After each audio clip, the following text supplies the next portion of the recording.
sería la patología de hiper e hipotiroidismo. El objetivo de esta clase no es hablar de patología, sino ver o repasar la fisiología, pero aumentada o disminuida.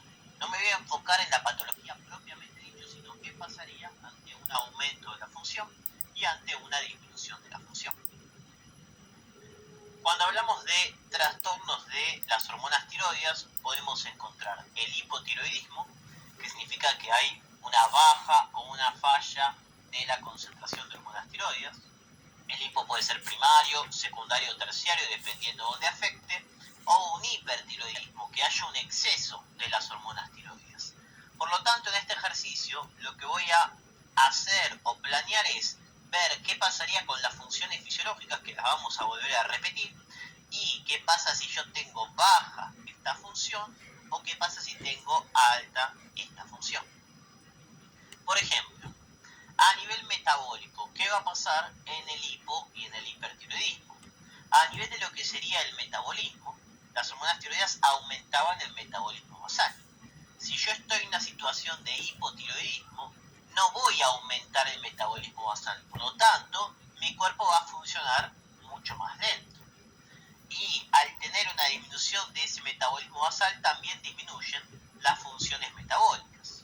Por lo tanto, va a disminuir la formación de glucosa para los tejidos, va a disminuir la formación de síntesis de proteína y va a disminuir la lipólisis. Lo que puede hacer que esta persona, por ejemplo, tenga un poco más de peso de lo normal, o que tenga 4 o 5 kilos más.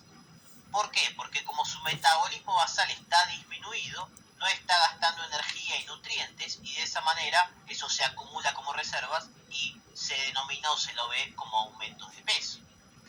En cambio, en el hipertiroidismo va a estar todo aumentado.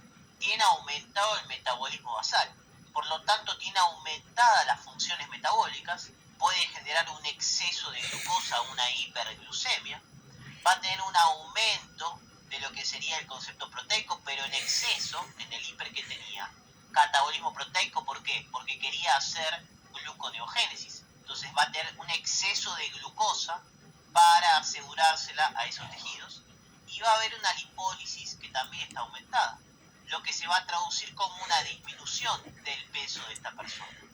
¿Por qué? Porque estoy gastando un montón de nutrientes o aumentando el metabolismo, y eso hace que mi cuerpo tenga menos reservas a nivel funcional. Fíjense que otro elemento lo podemos ver, por ejemplo, con el LDL.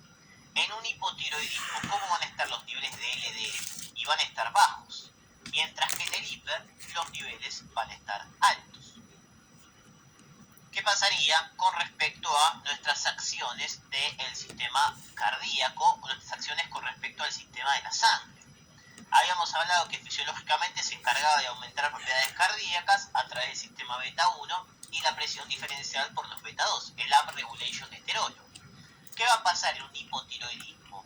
No voy a poder hacer correctamente esta función, por lo tanto voy a tener una disminución de las propiedades cardíacas, lo que va a hacer que esta persona, en vez de tener una frecuencia cardíaca de 70-80, tenga una frecuencia cardíaca más baja, de 60, ¿okay? Tenga una bradicardia.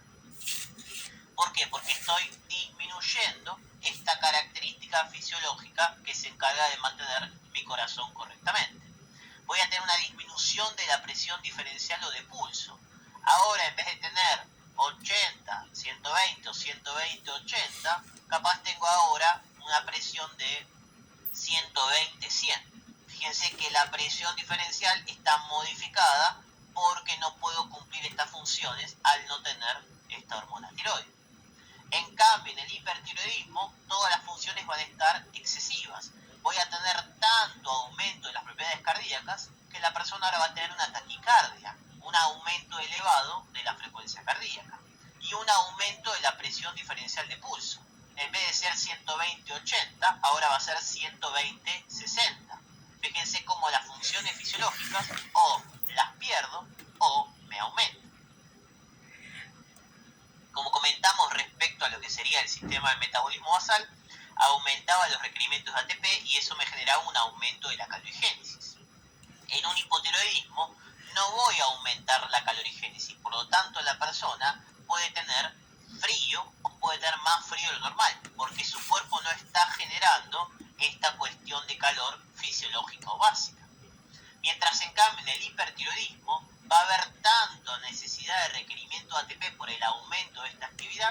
que va a haber una liberación de calor mucho mayor. Eso es lo que va a hacer que esta persona tenga mucho calor o tenga normalmente la temperatura más elevada de lo normal. Por eso los hipotiroideos siempre tienen frío y los hipertiroideos siempre tienen calor.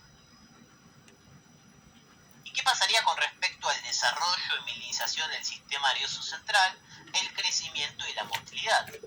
En un hipotiroidismo, bueno, obviamente, si es una cuestión a nivel congénita, trastornos a nivel cerebral.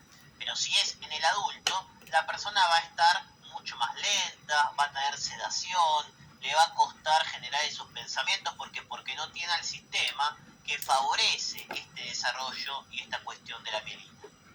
Mientras que el hipertiroidismo va a estar aumentado y eso puede generar que la persona esté ansiosa, irritable, que le cueste dormir, que se mueva mucho. Y la otra característica tiene que ver con la motilidad. Acá, al tener un hipotiroidismo, no puedo aumentar la motilidad, lo que voy a tener es constipación, le cuesta ir al baño, mientras que en el hiper aumento la motilidad y eso me puede generar, por ejemplo, el tema de las diarreas. Con eso cerramos el concepto del hipo y el hiper. Fíjense que no apunté a las cuestiones específicas o patológicas, porque hay un montón de variables que no tocamos.